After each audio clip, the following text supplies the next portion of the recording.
Hi, I'm Stacy Graham with TPS Southern Region at Middle Tennessee State University. And this is the second webinar in our series of useful tools for professionals at historic sites and in museums to help you find different primary sources and other kinds of things that you can use from the Library of Congress website. And today we're going to focus on newspapers. So let's go. So we're going to start off at the Library of Congress homepage, loc.gov, and we're going to go to digital collections.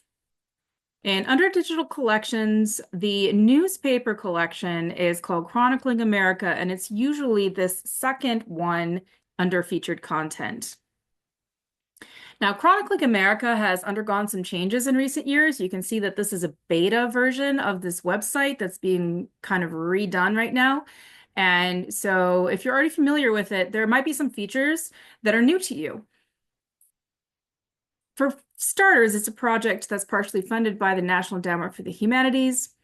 It's also done in collaboration with a lot of different organizations across the whole country who have been working to digitize different newspapers from different areas and then add them to this larger database. So it's a really great resource, not just for large towns in America, but for small towns as well. So if you're looking for history of your particular area, then definitely look here and see if there's anything representing where you live. Now, the newspapers represented here only go through the year 1963 because of copyright concerns. So remember that when you're trying to do your research. And so I'm going to show you different features under each of these three main tabs about this collection, collection items, and then all digitized titles. So under the first tab, there is a link under expert resources called Recommended Topics in Chronicling America. And this is a bunch of research guides that are pretty cool because they are curated kind of primary source sets on various topics where somebody's already gone through and found really good examples of articles on a specific topic and brought them out for you so that you don't have to do all the searching that I'm going to show you later. So you can, look at them in alphabetical order and just kind of see that there's quite a lot of variation in the kinds of things that they show.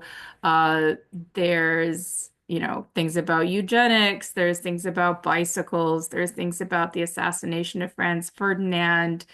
It's just an unbelievable variety of different sources. But you can look by location as well. So for instance, if you want to see what they have that pertains to your own particular state. We'll go click on Alabama, one of our southern states, and you can see, for instance, they have one on the Tuskegee Airmen from World War II. So the very first page is going to have a blurb, which kind of describes the historical significance of this topic. And then if you go under search strategies and selected articles, this is where you're going to find the articles that they've already selected that are really good examples of, kind of newspaper primary sources about this topic. And so that's just a neat place to look if you're browsing for interesting topics. But let's say you want to look for, things according to your particular area in terms of history. So for the moment, we're going to skip the collection items and go to all digitized titles. And there are over 4,000 of them and counting. And if you just go to this landing page, they're all going to be alphabetized according to the title of the newspaper, which is not necessarily a great way to scroll through and find things. But you can also see that it lists the state that they're from, the issues that have been digitized, which may not be all of them that could have been digitized, the number of issues that have survived the ravages of time to be digitized, the date ranges of those issues, whether or not there's kind of a historical essay about them, the language that the newspaper was printed in, because you can see it's not always going to be in English because not all American citizens speak English in their communities. And then the last column is for ethnicity, which is great if you're doing research on a particular cultural topic, like German communities, indigenous communities. But also if you want to kind of bring in those multiple perspectives to see what different communities say about the same kind of event. Now, you can go under filter by and just pick an actual state, for instance, Arkansas, and then it'll just show the 139 titles that have been digitized from the state of Arkansas and all those columns of information that go with those.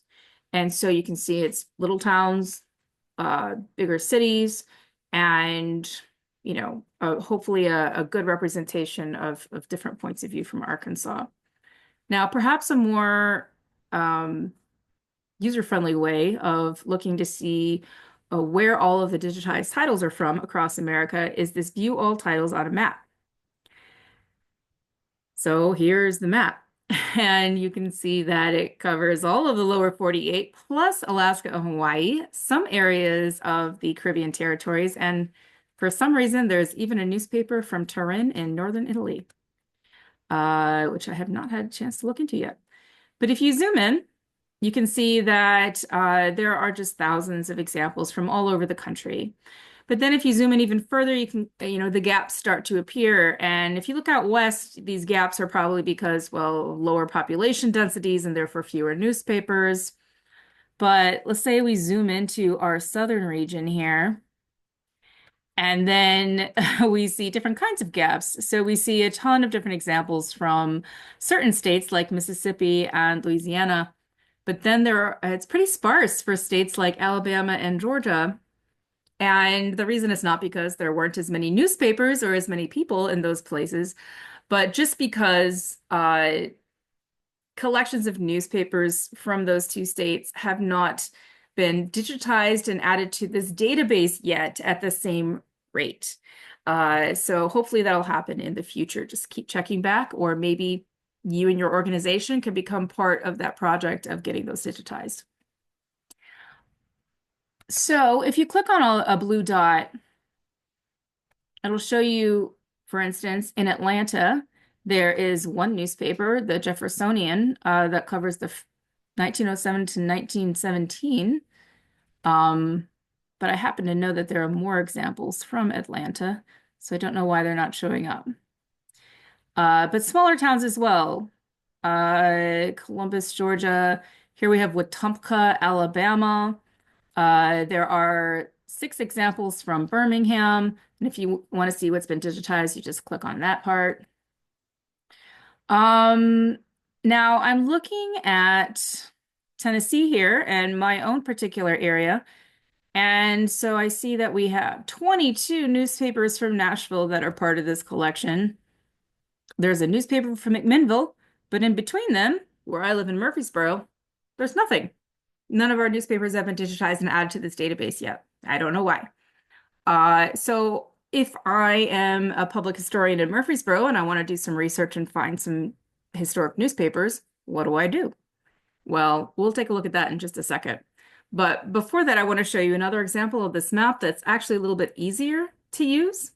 And that is in one of the map collections that I showed you in the first webinar. So under digital collections, if you go under the geography and map ones, and you go under the geospatial applications, this is where all of those story maps are. There is one called the Chronicling America newspaper map. And it's the same thing that we saw earlier, but a little bit clearer. So for example, if I zoom in, it actually shows you the names of the towns and it breaks it down by county as well. So it makes it a little bit easier at a glance to see what is represented in different areas. So that was under geospatial applications. All right, so going to collection items, this is where you can find an option to do an advanced search. You can also filter out by these different categories in the left-hand column. So you can see the different date ranges that we have examples for. And my goodness, they go all the way back to 1730, which is before the US was the US. But one weird thing is if you click on the 1730s, it looks like you've got 26 different newspapers, But that's misleading. If you look at the actual results themselves, it's just kind of like unknown dates that have question marks in them. And so for some weird glitch in the search, they show up here and probably in every other category as well. So that's not very helpful.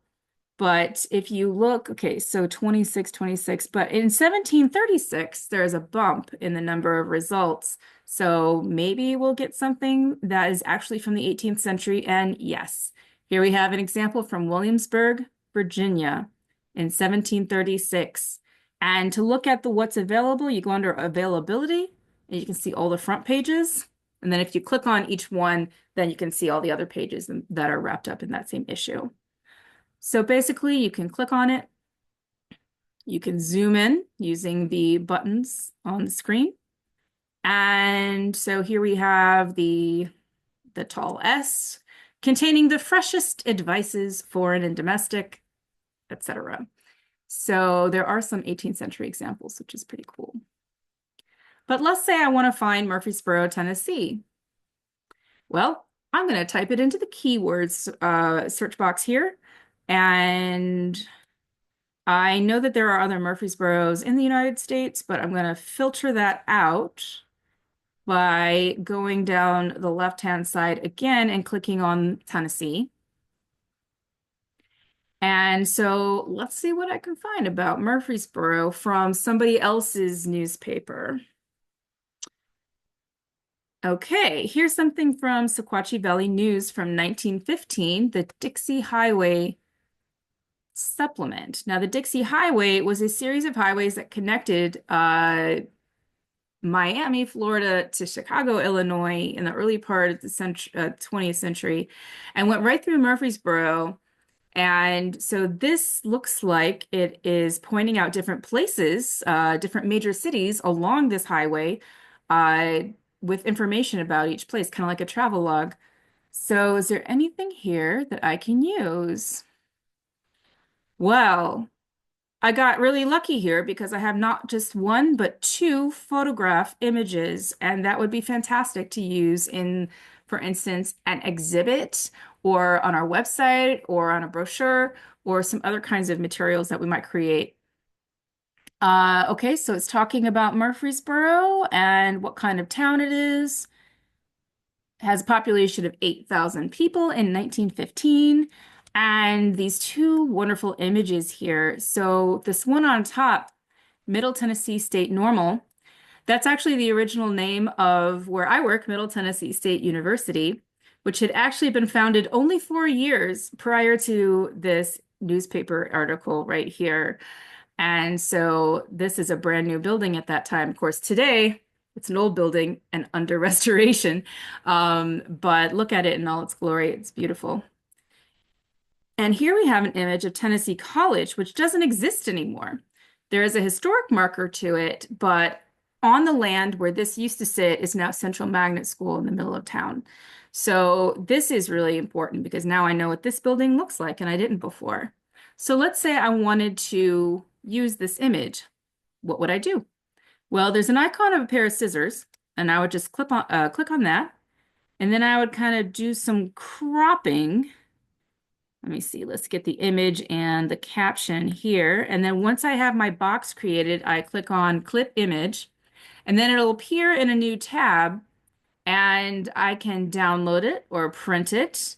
And then, of course, here is the URL link that I would use in any kind of citation for that image. So that was really easy to do. And so I really like that feature. So that actually turned out to be a pretty successful search, even if we didn't find it in a Murfreesboro newspaper. Now, I don't want to use up too much time today, so I'm just doing some highlights, but there's one last thing I want to show you. And if you go back to the Library of Congress homepage, there is a tab down here called Blogs.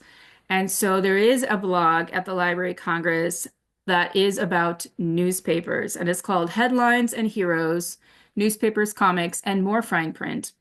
And so you can find a lot of articles within this, and you can actually search within this blog. But you find a lot of articles that give you kind of tips and tricks for how to better use Chronicling America and what are some of the features of Chronicling America. And it might be good to even subscribe to this blog so that when the new website actually launches, you can get updates on that in real time. So that is all I'm going to have time to share with you today. So thanks for sticking with me to the end. Until next time, please feel free to contact us. You can find us on our website. I'll put the link in the description below. Thanks. Have a great day.